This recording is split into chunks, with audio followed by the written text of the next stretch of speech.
మలిదశ తెలంగాణ ఉద్యమం మొదలైన 6 ఏళ్ల తర్వాత కేసీఆర్ తెలంగాణ రాష్ట్ర సమితి పెట్టారని మాజీ ఎమ్మెల్సీ కవిత అన్నారు. 1995లో వరంగల్ డిక్లరేషన్ తో మలిదశ తెలంగాణ ఉద్యమం మొదలైందని ఆమె చెప్పారు. స్వరాష్ట్ర ఉద్యమంలో మారోజ్ వీరన్న, గద్దర్ లాంటి వారు కీలక పాత్ర పోషించారని గుర్తు చేశారు.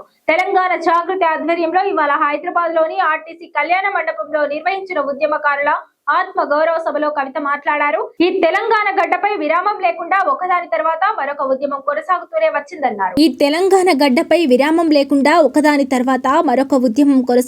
వచ్చిందన్నారు. 2001లో కేసీఆర్ టీఆర్ఎస్ పెట్టారని నిప్పు కణికలా మండుతున్న ఉద్యమాన్ని అగ్గి రాజేసిండని అన్నారు. 2014లో తెలంగాణ తెచ్చుకున్నాక ఉద్యమకారులకు దక్కుతుందని అనుకున్నామో వారికి న్యాయం జరగలేదు.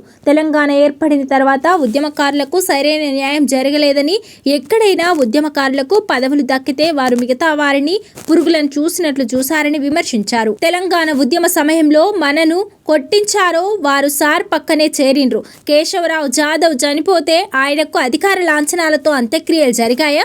జయశంకర్ బొమ్మ కేబీఆర్ పార్క్ వద్ద పెట్టాలని నాటి మున్సిపల్ మంత్రి కేటీఆర్ను పదే అడిగినా సుప్రీంకోర్టు తీర్పు అడ్డొచ్చింది. ట్యాంకు బండ్ మీద పెడతామన్నా పెట్టుకోలేకపోయినాం. అక్కడున్న ఆంధ్రోళ్ల విగ్రహాలు తీస్తారని అనుకున్నాం, తీయకపోతివి. కనీసం మనోళ్ళ విగ్రహాలైనా పెట్టకపోతివి.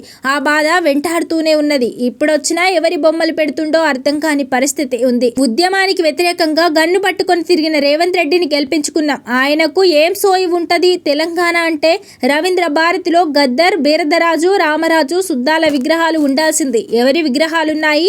చేతిలో ఉన్నప్పుడు చేసుకోలేదు. ఇప్పుడు మన చేతిలో పోరాటం తప్ప ఏమీ లేదు. ఇప్పుడు పోరాడితేనే ఉద్యమకారులకు న్యాయం జరుగుతుంది అని కవిత అన్నారు. తెలంగాణలోని ప్రైవేట్ సంస్థల్లో స్థానికులకు 20% రిజర్వేషన్లు ఇవ్వాలని డిమాండ్ చేశారు. బడ్జెట్ సమావేశాల్లో ఇందుకు సంబంధించిన బిల్లును పాస్ చేయాలని ఆమె డిమాండ్ చేశారు. ఇందుకోసం తెలంగాణ జాగృతి పోరాడుతుందని చెప్పారు. వందల వేల సంఖ్యలో ఉద్యమకారులు ఈ రాష్ట్రంలో ఉన్నారని, ఇందుకోసం యాప్ లాంచ్ చేశామని, అందులో వివరాలు నమోదు చేయాలని అన్నారు. కాంగ్రెస్ పార్టీ ఉద్యమకారులకు ఎన్నికల సందర్భంగా ఇచ్చిన హామీలను నెరవేర్చేందుకు రాబోయే బడ్జెట్లో నిర్ణయం ప్రకటించాలని డిమాండ్ చేశారు. చేయకుంటే ఊరుకునేది లేదని సీఎం రేవంత్ రెడ్డిని కాదు, ప్రొఫెసర్ కోదండరాంను హెచ్చరిస్తున్నానన్నారు.